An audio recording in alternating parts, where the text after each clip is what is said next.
오늘은 예일교회 24주년 기념주일입니다. 24라고 하는 숫자는요, 많은 의미를 담고 있습니다.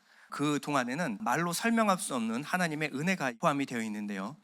사실 24년 전에 서초동에서 5년이 있었고 분당에서 5년까지 하면 34년입니다. 그전에는 참평한 교회라는 이름이었죠. 그래서 권사님들이 발음이 안 돼가지고 참피언 교회 그래서 우리 원로 목사님이 왕년에 참편이었다라는 말까지 이제 이어서 그렇게 지낸 적이 있습니다. 이 오랜 시간 동안 하나님이 주신 은혜를 다 기억하면요, 정말 말로 다 할 수 없는데요. 처음에 이 교회가 세워졌을 때는 건축비가 모자라가지고 처음에는 건축해 줄 수 있다라고 했는데 건축비가 보통 30% 초과가 되잖아요. 그래서 H빔을 세웠는데 이 샌드위치 판넬을 붙일 돈이 없어서 뼈만 앙상한 교회에서 겨울에 다 같이 손잡고 하나님께 기도했던 그런 모습도 있습니다. 이 창립기념주일이 참 좋은 것이요, 옛날에 왕년에 나댐 마리아를 마음대로 남발할 수 있는, 한 얘기 또 하고 한 얘기 또 하고를 계속할 수 있는 이것이 공식적으로 허용되는 날이라 저는 너무나 기쁩니다. 사실 24년 정말 기쁨도 있었지만요, 눈물도 있었고 또 감사도 있었지만 또 아픈 날도 많았습니다. 어떤 분들은 저 유아실에서 꼬물꼬물 기어다니다가 올해 청년이 된 사람들도 있고요. 교회 왔을 때 중고청을 거쳐서 가정을 꾸리고 자녀를 기르고 있는 분도 계십니다. 처음에 왔을 때는 교회를 싫어해서 안티 크리스찬으로 왔다가 크리스찬이 되고 이제 사역자가 돼서 전도사님으로 계시는 분들도 계십니다. 어떤 분들은 인생의 가장 힘든 시기, 그 시기에 예일교회에 오셔서 하나님의 은혜와 위로와 소망을 붙들고 불같이 일어나신 분도 계십니다. 근데 이 24년의 과거를 다 추억하기도 바쁘겠지만 추억만 하는 것이 또 예일교회 창립 24주년 기념일은 아닌 것 같습니다. 주님께서 교회를 이 땅에 세우시고 여기까지 주님이 인도하셨다라고 한다면요, 반드시 이쯤에서 우리가 생각해 봐야 하는 질문이 하나 있습니다. 주님은 왜 예일교회를 세우셨을까요? 그리고 주님이 예일교회에 기대하시는 바가 무엇일까요? 저는 이 본문을 묵상하다가 하나님이 오늘 우리에게 주시는 말씀이 이 말씀이구나 라는 확신을 얻게 됐습니다. 바로 요한일서 4장 7절에서 10절까지인데요 우리 다 같이 한 목소리로 합독하시겠습니다. 시작. 사랑하는 자들아, 우리가 서로 사랑하자. 사랑은 하나님께 속한 것이니 사랑하는 자마다 하나님으로부터 나서 하나님을 알고 사랑하지 아니하는 자는 하나님을 알지 못하느니 이는 하나님은 사랑이심이라. 하나님의 사랑이 우리에게 이렇게 나타난 바 되었으니 하나님이 자기의 독생자를 세상에 보내심은 그로 말미암아 우리를 살리려 하심이라. 사랑은 여기 있으니 우리가 하나님을 사랑한 것이 아니요 하나님이 우리를 사랑하사 우리 죄를 속하기 위하여 화목제물로 그 아들을 보내셨습니다. 아멘. 아멘. 오늘 본문 7절을 보면요, 이렇게 시작합니다. 사랑하는 자들아, 우리가 서로 사랑하자. 자, 사도 요한은요, 아시아 7교회를 향해서 이렇게 외치는데요, 사랑하는 자들아.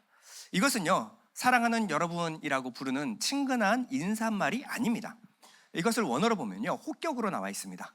무슨 말이냐면 사랑하도록 되어 있는 여러분, 그래서 이미 사랑하고 있는 여러분이라는 겁니다.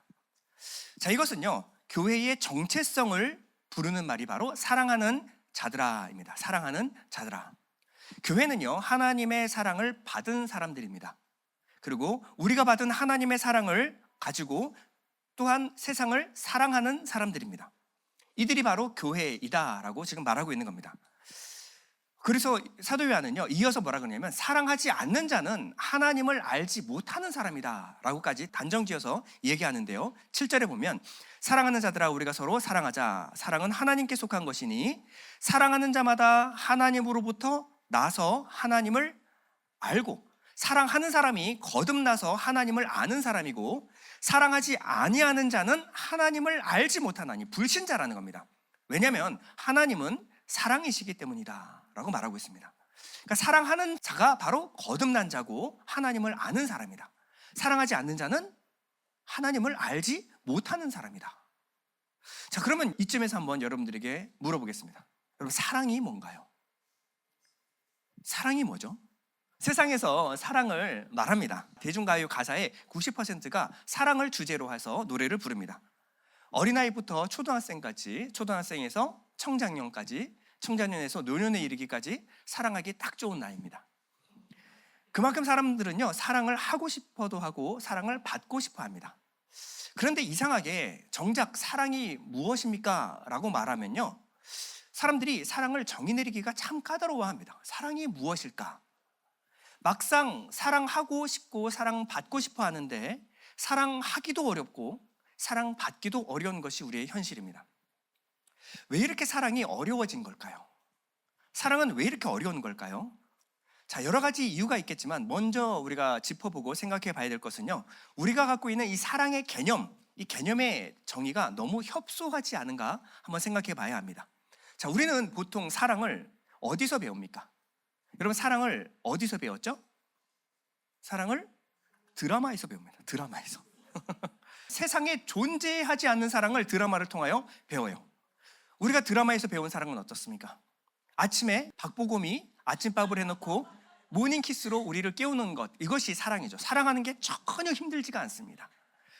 남자들은 지나가다가 우연히 아이유를 만나요. 그렇죠? 길거리 아이유 지나다니잖아요. 그렇죠? 그러다가 만나서 결혼하는 거, 이게 우리 보통 사랑의 시작 아니겠습니까? 근데 우리는 아침에 일어나면 현실은 어떻습니까? 내 옆에 오징어가 누워있어요. 사랑할 마음이 생기지가 않습니다. 동기부여가 일어나지 않아요. 그러니까 사랑이 어려운 겁니다. 아, 정말 사랑해야 하나? 무슨 이유로 사랑을 해야 될까? 우리 남자분들은요, 얘기하지 않겠습니다. 우리 남자분들은 또 아이유보다 더 이쁜 여자들과 다 결혼하셨을 줄로 믿습니다. 남자분들 아멘 하시기 바랍니다. 아멘. 네. 우리는 사랑을 이렇게 드라마나 영화나 소설, 노래에서 배웠기 때문에요, 사랑을 오해하기 쉽습니다. 마음이 뜨거워지고 보고 싶고 막 끌리고 막 내 마음이 막 순덕순덕 좋은 상태, 이 감정의 상태, 이런 상태를 느끼면 아, 내가 사랑하는구나, 사랑에 빠졌구나 라고 오해하기 쉽습니다. 물론 사랑에는 감정이 수반됩니다. 그러나 그 감정의 상태를 사랑이라고 정의 내려서는 안 됩니다. 이 사랑은요, 결혼하기 전에도 이 감정이 생길 수 있지만 결혼 후에도 다른 여자에게, 다른 남자에게 생길 수가 있어요. 그거를 여러분들이 사랑이라고 믿어서는 안 됩니다. 그저 내 마음이 좋은 상태를 사랑이라고 받아들여서는 안 되는 거예요. 감정이라고 하는 것은요, 뜨거웠다가도 금방 식고요, 가까웠다가도 굉장히 멀게만 느껴지고, 그렇게 좋았다가도 그렇게 좋기 때문에 또 그렇게 싫은 겁니다. 그렇게 미워지는 거예요. 그렇죠? 이런 사랑의 감정을, 그냥 감정을 이 사랑이라고 말하게 되면요, 무엇보다도 하나님이 우리를 향한 사랑에 대해서 오해할 수밖에 없습니다. 하나님은 우리를 사랑하십니다. 근데 하나님은 우리를 사랑하시는 것은 항상 좋은 감정의 상태만을 말하는 것이 아닙니다. 하나님이 때로는 우리를 책망하실 때가 있어요. 한 번 책망하고 두 번 책망하고 안 들으면 말 들어야지 이렇게 말할 때가 있으시고요, 그래도 말 안 들으면 풀네임으로 부르죠. 김주현 이렇게 얘기할 때가 있어요. 그래도 말 안 들으면요, 그럴 때는 책망도 하고 때로는 회초리를 댈 때가 있습니다. 근데 그 모든 것을 사랑이다 우리가 받아들일 수가 있어야 돼요. 그래서 사랑은 그저 감정의 상태가 아니라 사랑은 항상 진리와 함께 이해가 되어야 합니다. 진리 안에서 기뻐하는 것이 바로 사랑이라는 거예요. 우리는 때로 사랑을 오래 참고 희생하고 섬기는 것을 사랑이라고 생각할 수가 있습니다. 누군가가 나를 오래 참아주고 나를 위해서 섬겨주고 또 오래 인내해주면 아, 저 사람이 나를 사랑하는구나 라고 받아들일 수가 있어요. 맞습니다. 사랑은 반드시 희생과 섬김이 수반됩니다. 그러나 그런 희생과 섬김을 사랑이라고 정의를 내려서는 안 됩니다. 성경에서는 사랑장이라고 불리는 곳이 있는데 바로 고린도전서 13장입니다. 이 고린도전서 13장에 가보면요, 사랑에 대해서 어떻게 말하냐, 사랑이 없어도 내 모든 것을 다 털어서 줄 수가 있다. 사랑이 없어도 자기의 목숨까지 내어줄 수 있다라고 말해요. 13장 3절에 보면 내가 내게 있는 모든 것으로 구제하고 또 내 몸을 불살라 내어줄지라도 사랑이 없으면 내게 아무 유익이 없느니라. 자, 사랑이 없이도 이 일을 할 수 있다는 거예요. 우리가 주님을 사랑하지 않음에도 불구하고 예배 시간에 감동을 받을 수가 있어요. 그래서 뜨거운 감동과 눈물 철철 흘릴 수가 있습니다. 근데 그것을 내가 주님을 사랑한다라고 그저 그렇게 생각해서는 안 된다라는 거예요. 사랑 없이도 열심히 구제하고 헌신하고 섬기고 할 수 있어요. 희생할 수가 있습니다. 내 의를 위해서 사람들에게 나를 드러내고자 그런 일들도 다 할 수 있다는 거예요. 여기 보면 내 몸을 불살라 내어준다. 이것은요, 제사 용어입니다. 제사, 하나님께 드리는데 그저 내 헌금을 많이 드리는 정도가 아니라 내 생명, 목숨까지 드릴지라도 사랑 없이도 그 일을 할 수 있다라고 성경은 말하고 있어요. 우리는 이것을 넘어선 사랑을 생각할 수가 없습니다. 아니, 내 모든 것을 다 줘. 내 목숨까지 주어 바쳐서 다 주었는데 이것을 사랑이라고 정의 내려서 안 된다. 그럼 사랑이 무엇입니까? 그럼 사랑이 무엇이죠? 자, 본문은 이렇게 말하는데요. 자, 7절 다시 보면요. 사랑하는 자들아 우리가 서로 사랑하자. 사랑은 하나님께 속한 것이니. 사랑은 인간이 자기 안에서 만들어내는 고상한 감정이나 성품이 아니다라는 거예요. 사랑은 하나님께 속한 것이다 라고 말하고 있어요. 자, 이 말을 우리가 오해하지 말아야 될 것은요, 하나님을 설명하는 여러 가지 속성들이 있습니다. 그 수많은 표현들이 있어요. 하나님은 거룩하십니다. 하나님은 전지전능하십니다. 하나님은 무소부재하십니다. 이렇게 하나님을 수식하는 수많은 단어들이 있지만 감히 하나님을 단 한 단어로 정의할 수 있다면 하나님은 사랑이시다라는 거예요. 수많은 수식어를 단 한마디로 정의하면 하나님은 사랑이다, 이렇게 말할 수 있다는 거예요. 이 말은 무슨 말이냐면 오직 하나님만이 하실 수 있는 고유한 행위이자 하나님의 본질, 오직 하나님만 할 수 있는 그것이 뭐냐? 바로 사랑이다라고 하는 거예요. 그래서 요한은 단호하게 말하는 겁니다. 사랑은 하나님께 속한 것이니 하나님께로부터 나서 하나님을 아는 자만이 사랑을 할 수 있다. 자, 7절 하반절에 보면요, 사랑하는 자마다 하나님으로부터 나서 하나님을 알고 사랑하지 아니하는 자는 하나님을 알지 못하나니 이는 하나님은 사랑이십니다. 그러면요, 지금까지 우리가 생각했던 사랑에 대한 정의를 우리가 새롭게 다시 내려야 됩니다. 지금까지 우리가 알고 있던 이 사랑을 다 내려놓고 오늘 사랑을 처음으로 새롭게 다시 배워야 합니다. 우리는 지금까지 내가 알고 있던 사랑이 아니라 성경에서 말하는, 정확히 말하면 하나님만이 할 수 있는 그 사랑이 무엇인지를 오늘 본문에서 배워야 합니다. 자, 그러면 하나님이 우리에게 보여주신 그 사랑이 무엇일까요? 그것이 바로 9절인데요. 하나님의 사랑이 우리에게 이렇게 나타난 바 되었으니 하나님이 자기의 독생자를 세상에 보내심은 그로 말미암아 우리를 살리려 하심이라. 사랑은 여기 있으니 우리가 하나님을 사랑하는 것이 아니요 하나님이 우리를 사랑하사 우리 죄를 속하기 위하여 화목제물로 그 아들을 보내셨습니다. 다시 말해서 드라마가 아니라, 노래가 아니고 영화가 아니라 우리는 사랑을 십자가에서 배워야 합니다. 하나님은 십자가를 통해서 우리에 대한 자신의 사랑을 확증하셨습니다. 이 하나님의 사랑은요, 우리가 생각하는 감정적 그런 사랑이 아닙니다. 자, 본문에 하나님이 우리를 사랑하사, 하나님이 사랑하신 우리는요, 누가 봐도 사랑할 만한 대상이 아니었습니다. 그렇게 이쁘고 잘생긴 박보검 아이유가 아니었다라는 거예요. 우리는 어떤 사람이었어요? 우리는 죄인이었습니다. 정확히 말하면 죄인 중에 괴수였습니다. 이게 무슨 말이냐면 하나님과 원수되었던 자였어요. 하나님과 원수, 보기만 해도 진절머리는, 보기만 해도 그냥 죽여버리고 싶은 그런 대상. 이게 뭐냐면 원수라는 거예요. 우리가 어떤 사람이었냐? 하나님과 원수되었던 사람입니다. 나아가서 우리는 하나님을 사랑하지도 않았고 하나님께 사랑을 요구하지도 않았어요. 하나님을 적대시하고 오히려 빛보다 어둠을 사랑하는데 적극적으로 붙들고 사랑하던 자들이 바로 우리였습니다. 그리고 하나님이 자신의 생명, 자신의 사랑, 자신의 아들을 이 땅 가운데 보내셨는데 그 아들을 죽인 장본인들이 바로 우리라는 겁니다. 그런데 하나님은 우리를 일방적으로 택하여 사랑하시기로 결정하셨습니다. 하나님이 우리에게 보여주신 이 사랑은요, 단순 감정이 아니라 정말 원수를 택하여 사랑하는 사랑이 바로 하나님의 사랑이었습니다. 하나님은 우리를 언제 택하셨느냐? 창세 전에 우리를 택하셨다. 세상 모든 만물을 지으시기도 전에, 우리가 뭔가 착한 일, 뭔가 고상한 일을 하기도 전에, 창세 전에 우리를 사랑하기로 결심하셨다라는 겁니다.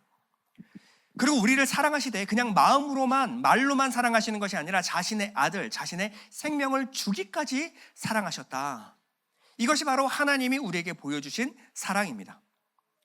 요한은 한 발 더 나가서요, 우리가 이 사랑을 받았으니 우리도 사랑하는 것이 마땅하다, 당연하다 라고 말하고 있는데요, 11절에 보면 사랑하는 자들아, 하나님이 이같이 우리를 사랑하셨은즉 우리도 서로 사랑하는 것이 마땅하도다. 우리가 사랑해야 될 이유가 다른 게 아니에요. 우리가 이 사랑을 받았기 때문에 우리는 어쩔 수 없지, 당연히 사랑해야 마땅한 사람들이다. 이것이 교회가 붙들어야 될 본질이자 정체성입니다. 교회는 하나님께 사랑을 받았기 때문에 내가 누군가로부터 사랑을 받기를 기대하기보다 이 사랑을 그저 주기만 하는 사람들이 바로 교회라는 거예요. 어떤 분들은 신앙의 목표를 자기 거룩과 자기 성화로 오해하시는 분들이 있습니다. 또 그렇게 가르치시는 분들 계세요. 그래서 자기 나름대로의 우선순위를 세워서 신앙의 척도, 성화의 척도를 매기는 분들이 있습니다.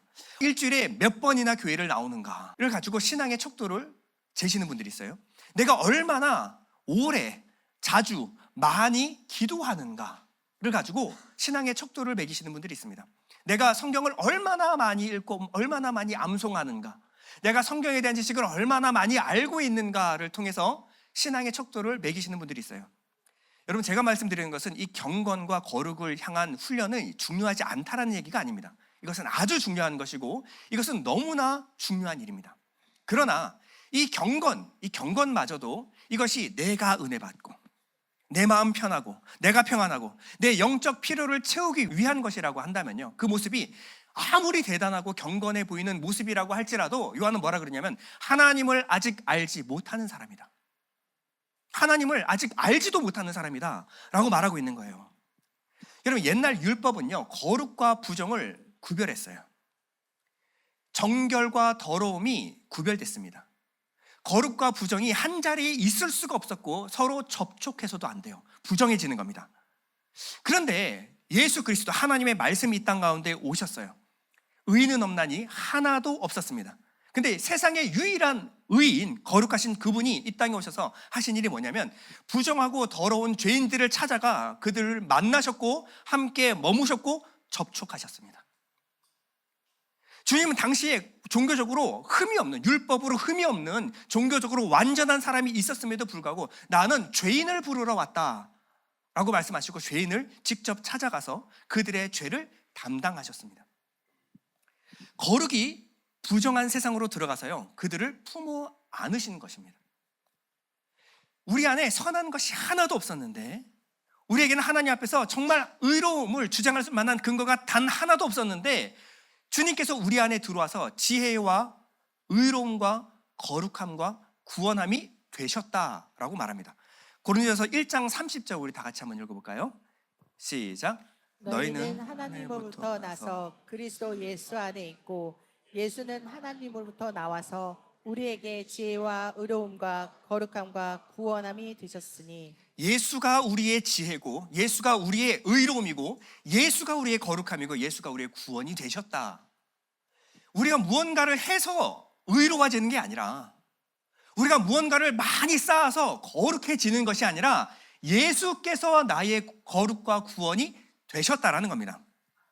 이것을 성경이 뭐라 그러냐면 그리스도와의 연합이라고 말하고요, 이 연합을 성경은 사랑이라고 말하는 겁니다. 우리의 상태와 상관없이 우리는 그리스도의 의를 덧입은 사람입니다. 여기에서 뭔가 하나를 더 한다고 거기에서 더 의로워질 수도 없고 더 거룩해질 수도 없어요. 그 완전한 의로움과 거룩함이 되신 겁니다.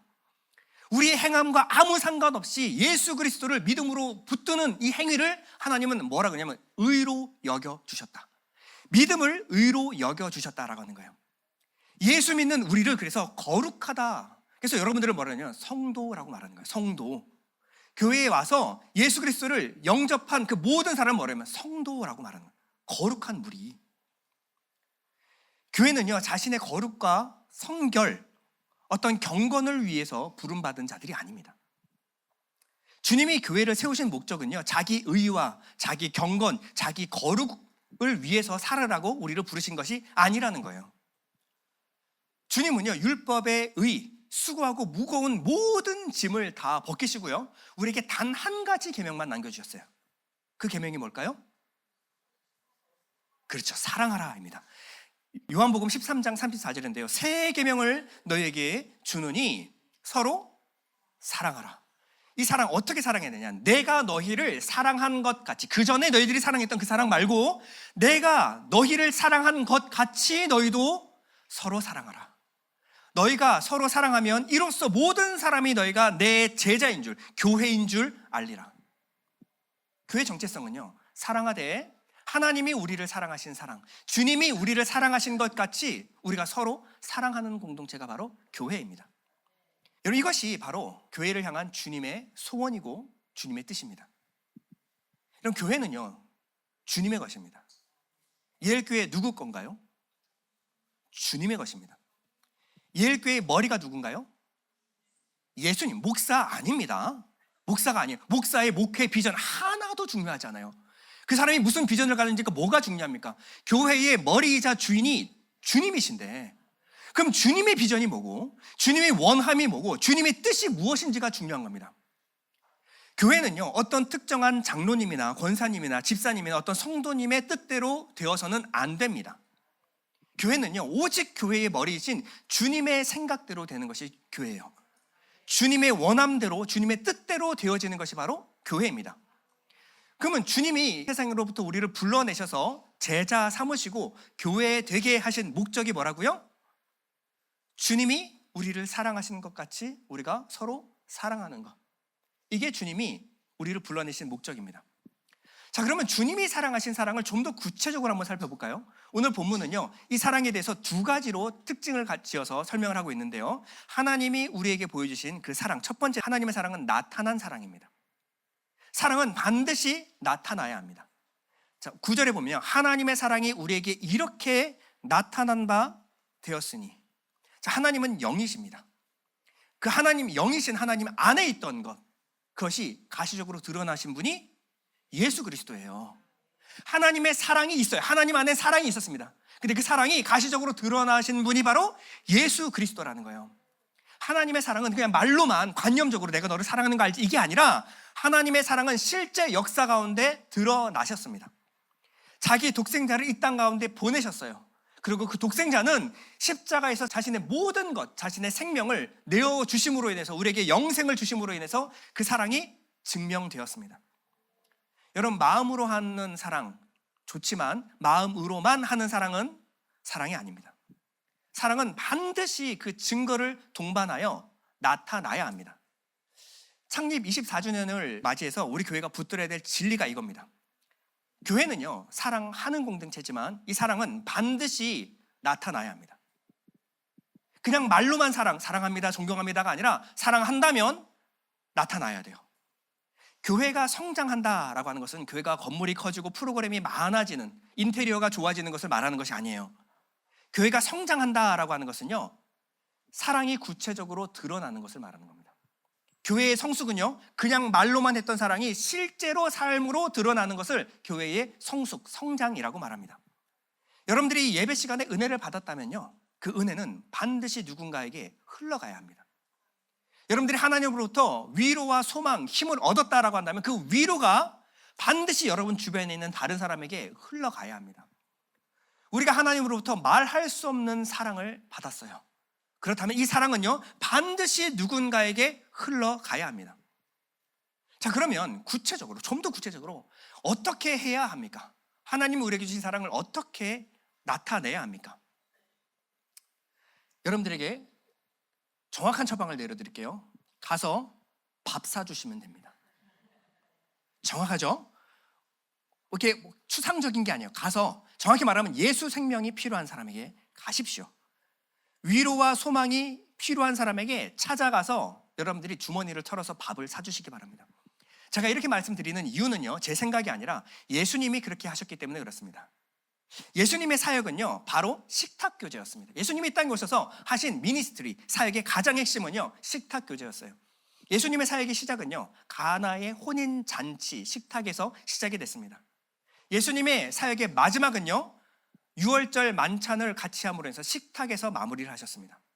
부활하신 예수님이 제자들을 찾아와서 하신 것이 갈릴리 바다에서 떡과 물고기를 구워서 제자들에게 먹이시면서 다시 한번 사명을 회복하시는 것이 부활하신 예수님이 오셔서 하신 일이었습니다. 예수님은 항상 모일 때마다 떡을 떼시면서 이것을 기억하라 라고 말씀하셨습니다. 사역 내내 예수님은요, 죄인들과 함께 어울려 먹으셨습니다. 배고픈 무리들을 항상 먹이시고요, 예수님은 그들의 은혜에서 제외된 이방인들을 불러들이셨어요. 이방인과 세리, 죄인과 창기들과 함께 식사하시는 자리를 마다하지 않으셨습니다. 그래서 예수님의 별명이 뭐였냐?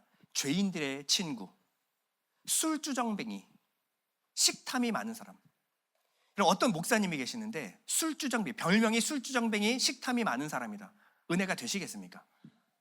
주님의 별명이 죄인들의 친구, 술주정뱅이, 식탐이 많은 사람이었어요.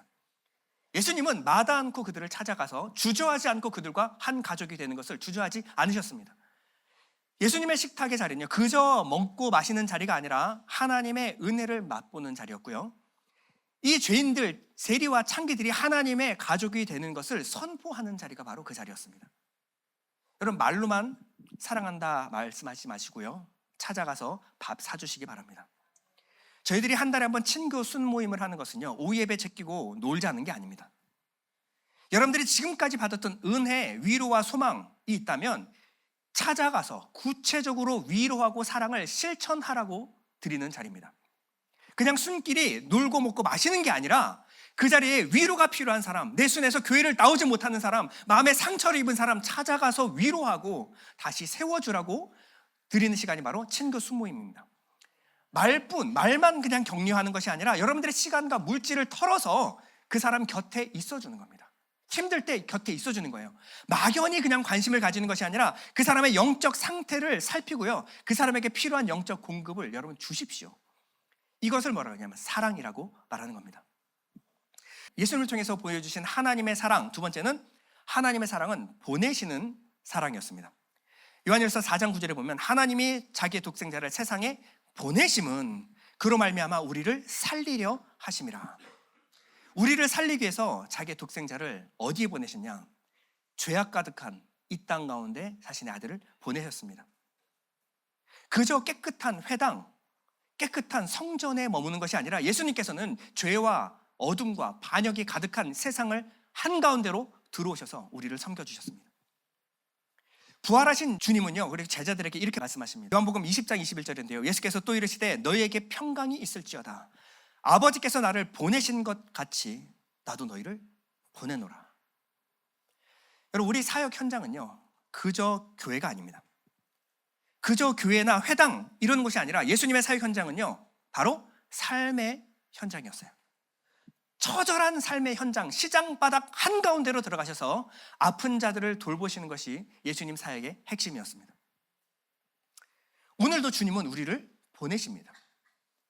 예수를 잘 믿는다라고 하는 것은 교회 안에서 뜨겁고 교회 바깥에서는 내가 예수 믿는 것을 그 누구에게도 알리지 말라, 이순신 신앙으로 살아가는 사람을 말하는 것이 아닙니다. 여기서 뜨거웠다면 세상 한가운데서 터져야 되는 거예요. 여기서 은혜 받았다면 그 은혜가 세상 한가운데서 흘러가야 합니다. 이것이 우리를 부르신 목적이라는 거예요. 하나님은 오늘도 거듭난 성도들에게 성령을 주셔서요, 하나님이 사랑하게 하신 것을 사랑하라라고 보내시는 겁니다.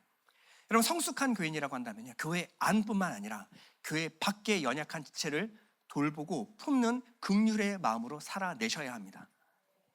주님은요, 집사님과 권사님과 순장님들 모든 직분자들에게 교회를 사랑하고 또한 돌보라고 하나님이 마음을 주신 줄 믿습니다.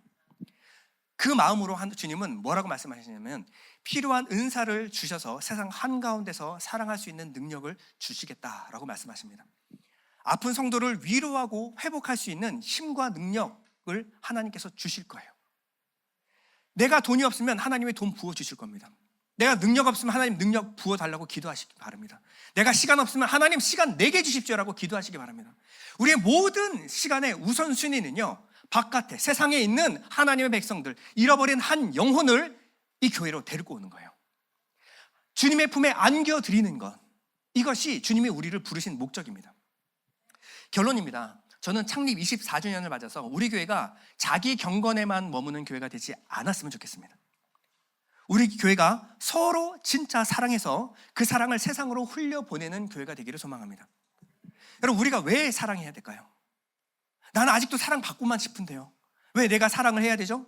하나님이 우리에게 필요한 모든 사랑을 다 부어주셨기 때문에 그렇습니다. 하나님은 우리를 사랑하셨기 때문에 우리는 마땅히 사랑해야 합니다. 우리가 아직 죄인 되었을 때, 하나님과 원수 되었을 때 자신의 아들, 그 생명을 우리에게 주어 우리를 사랑하셨어요.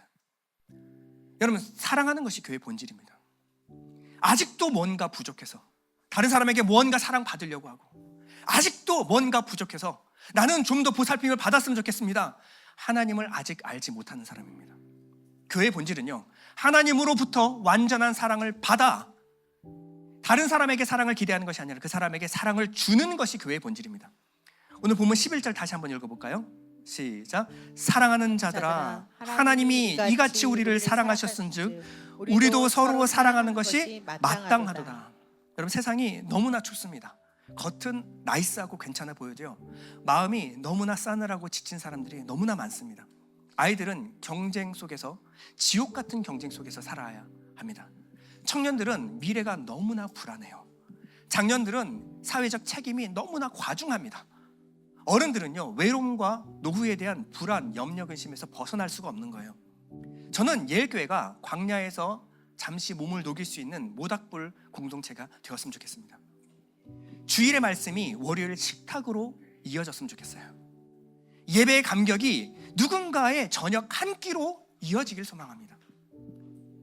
여기서 나누는 성도의 교제가 교회에만 머무는 것이 아니라 아직 복음을 모르는 사람, 아직 교회 문턱이 너무나 높아서 교회가 아직도 낯선 사람에게 흘러갔으면 좋겠어요. 상처 때문에 예배당에 들어오지 못하는 어떤 한 사람에게 우리의 은혜가 흘러갔으면 좋겠습니다. 창립 24주년을 맞아서 우리 예일교회가요, 우리만 좋은 교회가 아니라 우리를 통해서 누군가가 살아나는 교회가 되기를 소망합니다. 우리의 경건에 머무는 교회가 아니고요, 우리의 경건의 능력이 사랑으로서 나타나는 성숙한 교회 되기를 축원드립니다. 우리 잠시 우리 눈을 감고 기도할 때, 하나님, 24년 동안 하나님이 부어주신 은혜와 사랑을 말로 다 설명할 수가 없습니다. 그러나 하나님, 24년 된 우리 예일교회가 이제는 사랑하는 교회로 거듭나게 해주시옵소서. 누군가에게 보살핌, 인정을 받으려는 욕구 다 내려놓고 하나님께 충분한 사랑을 받았으니, 하나님께 충분한 은혜 받았으니 이 사랑과 은혜가 세상으로 흘러나가게 도와주옵소서. 우리 잠시 기도하겠습니다.